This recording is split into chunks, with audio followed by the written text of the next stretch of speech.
Hello soulmates, and welcome back to my channel. In today's tutorial we're going to be sewing the main bodies of our ball gown. Okay, so for the skirt part, I've hemmed the lower part of the skirt with a bias, and then for the lining I've also hemmed the lower part of my lining with a bias, and then I attached a hard net under it. Okay, I pleated it, so the down part of the skirt is ready. So I'll keep it aside, and then we'll begin with the upper part. So I'll unpin, and then we'll start sewing. So this is our back pattern. I'll remove the patterns and remove the pins. So the first thing to do now is for us to sew our neck area. Place the front part. This is the main fabric. This is the lining. So I'll pick it up one after the other. I'll pick the main fabric like so, and then I'll pick the main fabric for the lining. I'll place it the right side facing the right side like so. All right, and I'll sew this neck area. I'll sew it down on 0.5 inch. I'll top stitch. I'll iron it. So I'll do that for both the front and the back piece. All right, so begin to sew on 0.5 inch.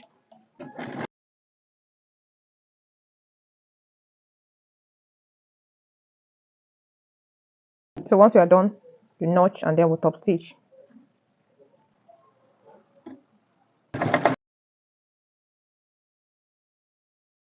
Can you see? I've given it a good press. See how flat it's laying now.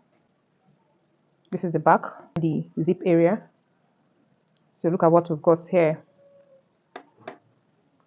Can you see?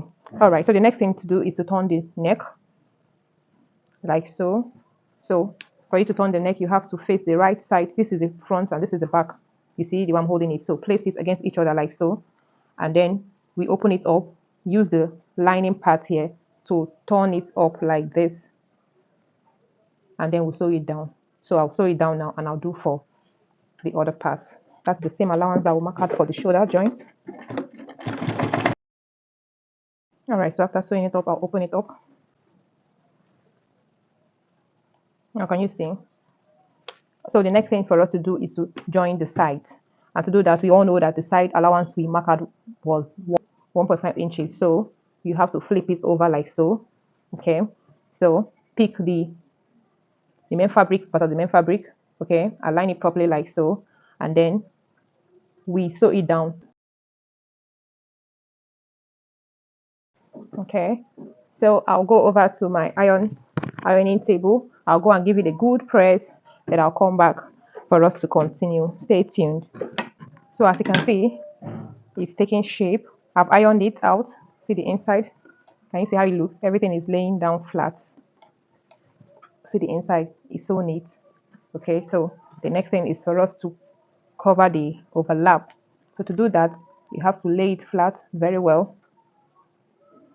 Okay, can you see? So you have to decide, how do you want to overlap? Do you want it to be on this side, or do you want it to be on this side? I think this is the exact thing that is on our screen. So we're going to overlap on this side. So place it against each other like this. Okay, so at this time we have to pin it down so that it does not shift. So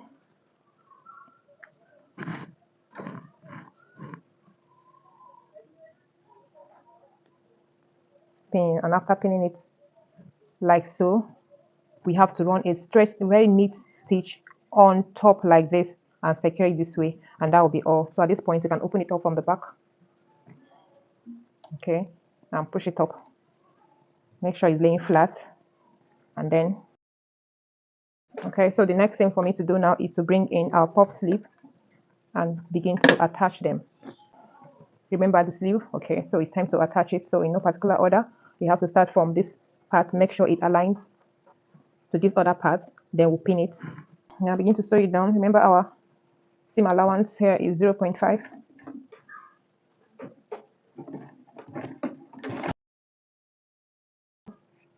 You can trim off where necessary.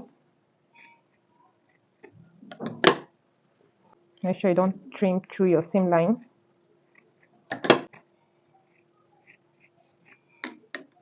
So at this point, what I usually do is to use my bias tape to cover it up. Okay, so I'll be doing that behind the scene, but I'm just telling you that is the best thing to do. We don't want to leave our seams open like this, so we like to conceal the thread line. So you use your bias tape and sew it round to cover it up. Okay, so this is what it looks like. Now the sleeve is ready. Can you see up two of them? See the both of them, how popping they are looking. Can you see? So now everything is ready. So the next thing, I'm going to match it up to get the midpoint so that we can start adding the sewing the skirt part of this. So I'll match it up together. The next thing, I'm going to skirt part. I've already notched the midpoint, so we all know how to do this part, right? So I'm going to face the right side and the right side of the upper bodice, and then I'll sew it down. The next thing, I'll turn it up with the lining, and that will be all. And then we fix our zipper, and this gown will be ready. Okay, so I'll be doing all that, and then I'll show you the finished part of this lovely gown. Okay, this is the finished look of our bow tie with the tail that I attached to it, and so I'm going to attach it on the main bodice now. I also attached belts by the side of this gown. Thank God we finally have a model to rock this beautiful gown for us. So guys, see the finished look of our beautiful gown is so beautiful. Look at the bow tie we attached, and at the back, look at the beautiful effect of the belt that I attached. It is so beautiful, guys. Thank you so much for joining me, and to our lovely subscriber, please go ahead and create this beautiful gown. Okay, thank you so much, guys. See you in our next video. Bye bye.